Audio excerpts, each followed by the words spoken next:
এবার আমরা যে প্রশ্নটি নিয়ে আলোচনা করব সেটি হলো পাশের চিত্রে ডিই সমান্তরাল বিসি হলে এক্স এর মান নির্ণয় করো।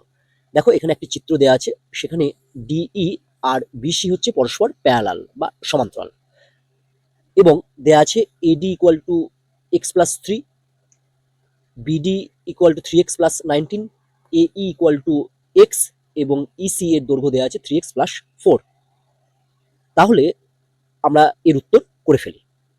তাহলে আমরা থ্যালেস এর উপপাদ্য অনুসারে লিখতে পারি এডি অর্থাৎ x plus three by BD অর্থাৎ three x plus nineteen equal to এই অর্থাৎ আমরা লিখবো এক্স বাই ইসি অর্থাৎ আমরা লিখবো three x plus four.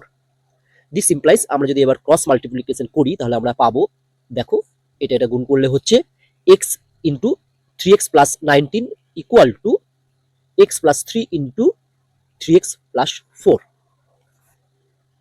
This implies আমরা কি পাচ্ছি, দেখো এটাকে যদি আমরা গুণ করি তাহলে আমরা পাবো হচ্ছে three x square plus nineteen X equal two x দিয়ে আমরা যদি থ্রি এক্স প্লাস ফোরকে মাল্টিপ্লাই করি তাহলে পাবো আমরা three x square plus four x. এরপর আমরা যদি প্লাস থ্রি দিয়ে থ্রি এক্স প্লাস ফোরকে মাল্টিপ্লাই করি তাহলে আমরা পাবো plus nine x plus twelve. This implies এবার দেখো উভয় পক্ষ থেকে আমার থ্রি এক্স স্কোয়ার এই টার্মটি বাদ চলে গেল। তাহলে লেফট হ্যান্ড সাইডে থাকলো nineteen X equal to four X plus nine X মানে হচ্ছে thirteen X plus twelve. This implies আমরা লিখতে পারি nineteen X minus thirteen X equal to twelve.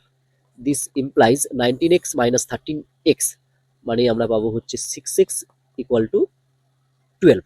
এখান থেকে দেখো আমরা লিখতে পারবো this implies X equal to twelve by six. This implies X equal to, এটাকে যদি কাটাকাটি করি তাহলে দেখো ছয় দুয়ে 12 অর্থাৎ আমরা পেলাম এক্স ইকুয়াল টু টু। তাহলে আমাদের সঠিক উত্তর হবে দেখবে ডি টু। চলো আমরা প্রশ্নে আবার ফিরে গেলে দেখতে পাবো, দেখো সঠিক উত্তর হবে ডি